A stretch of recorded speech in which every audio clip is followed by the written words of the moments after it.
Hello, my name is Cole Wesselman. I'm a freshman here at Iowa State University from Centennial, Colorado.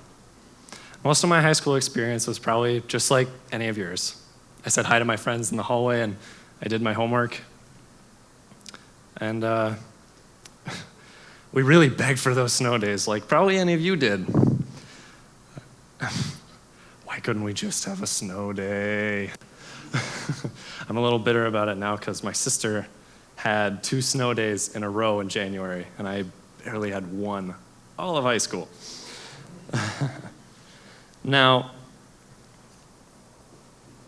my friends and I in high school really enjoyed spending time on the outside, even in the wintertime.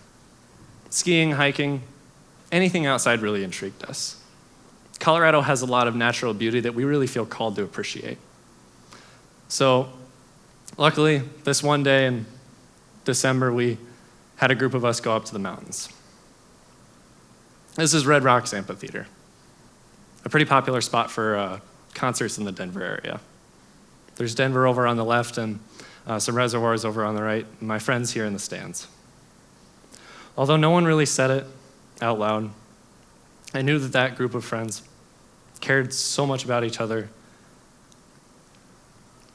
Must have been just caught up in the view. It's beautiful, isn't it? Peach clouds highlighting the bright orange sunset. It's magnificent. It's speechless. It was actually so nice that I actually painted my own picture a year later. Now, tonight I'm not really here to talk about or show you pretty pictures or talk about the reminiscing on high school. No, the reason I painted this picture was because the date of the picture meant so much more to me than the picture itself. That picture earlier was taken on December 13th, 2014. A group of my friends and I went up to the mountains on a Saturday morning in December, not just to appreciate the sunrise, but to remember what happened to us just 1 year earlier at our high school.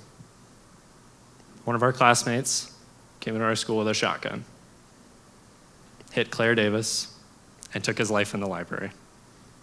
In just 80 seconds, my high school made it to the front page of CNN, Fox News, and every major news network in America on Friday, December 13th, 2013. I am from Arapahoe High School, home of the Arapahoe Warriors.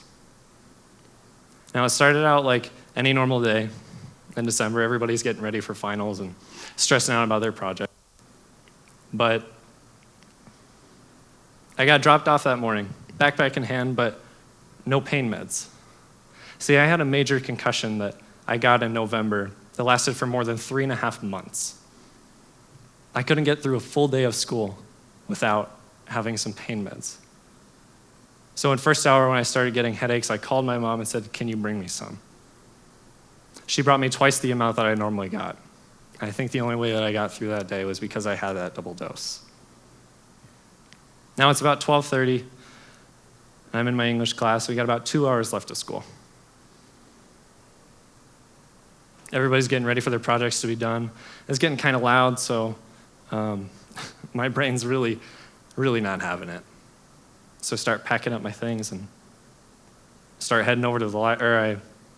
I start packing up my things, getting ready to go to the library. We hear a loud bang in the hallway. Didn't think much of it. Thought it was just someone getting upset, slamming a locker. Then we heard 2 more. This wasn't a locker slam anymore. We all ran to the corner, shut off the lights, and locked the door. Terror and fear flooded our faces. For more than an hour in silence, we all prayed to see our family and friends again, quiet and in the dark. After about an hour, we heard this yell, really loud, rapping on the door. It was a SWAT team. As they yelled at the other classrooms, they told us to put our hands in the air and escorted us down the hallway to a door and out to the track. It all happened so fast that nobody really had time to react. We were getting patted down, like in the airports, but this time it was on our own high school track. And this is me on CNN. Same t-shirt and everything.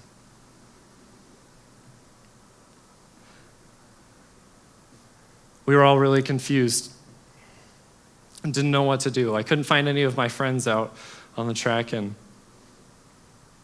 honestly didn't know where to go.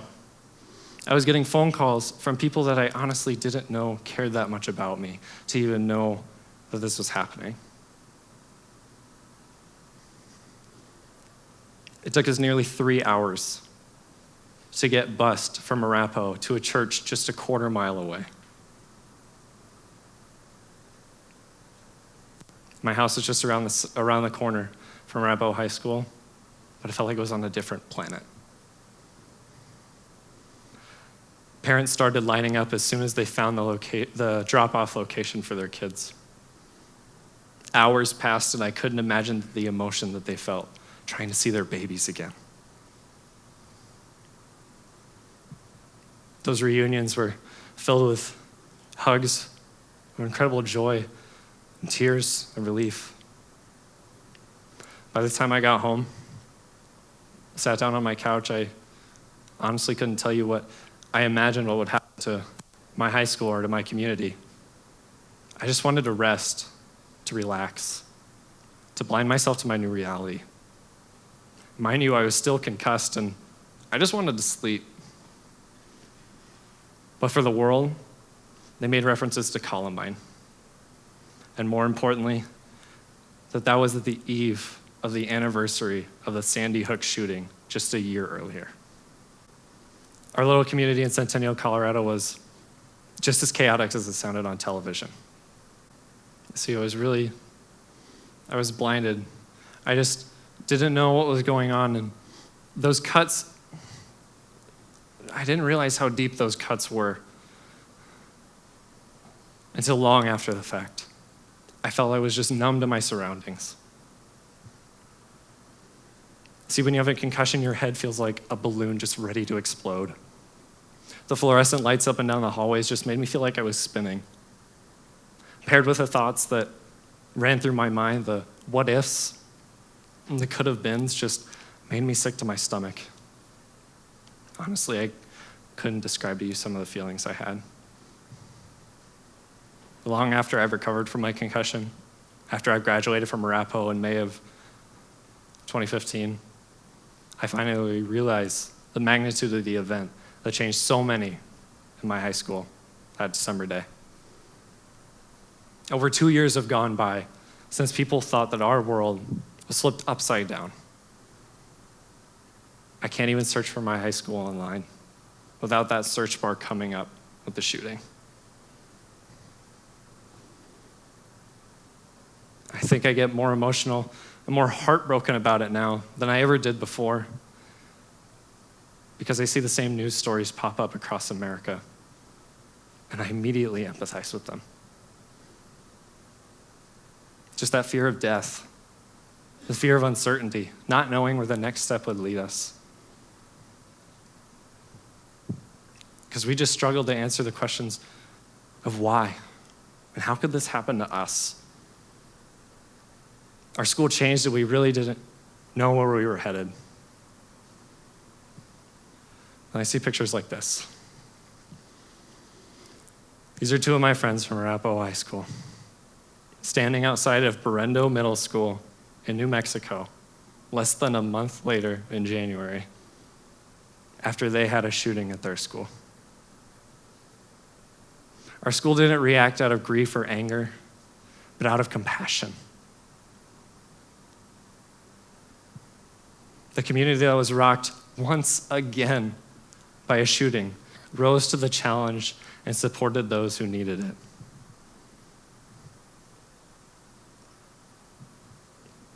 Project Linus made enough blankets to fulfill all 2,200 students at our high school. Our community wanted to spread love and kindness to those who needed it most. The Warrior family spread across the country. the tragedy became our battle cry. The donations to the Memorial Fund for Claire Davis were from people who realize that healing is a group effort, a community effort. If our school just sat back, accepted defeat, I wouldn't be standing where I am today. It was a commitment from the friends and the families in our city to lead lives of love and kindness that stretch beyond the concrete walls of a school in Colorado. Smiles got wider every day, and hugs got tighter every day. We challenged what it meant to be a school shooting on the news. We didn't go up there and accept defeat. We overcame the adversity, being afraid, not knowing where we were going next. We found a way to redefine recovery.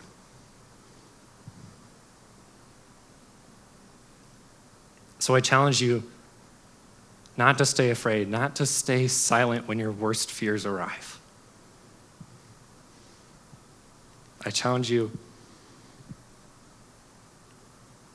to not stay afraid. There's a community of people out there who will love and support you all the way through your weakest moments. There are people who will support you and celebrate with you in your strongest hours. So don't hesitate to jump into compassion. I encourage you to find what we did at Arapahoe High School and find a way to incorporate it into your life. I've challenged you to find a way to live deliberately for love and kindness. The Deliberate Acts of Love and Kindness campaign was a campaign put on by my senior class to not only support students within our own school, but in the community around us. When we choose to live a life for love and kindness, there won't be another random act of kindness again. So, choose to live a life for love and kindness.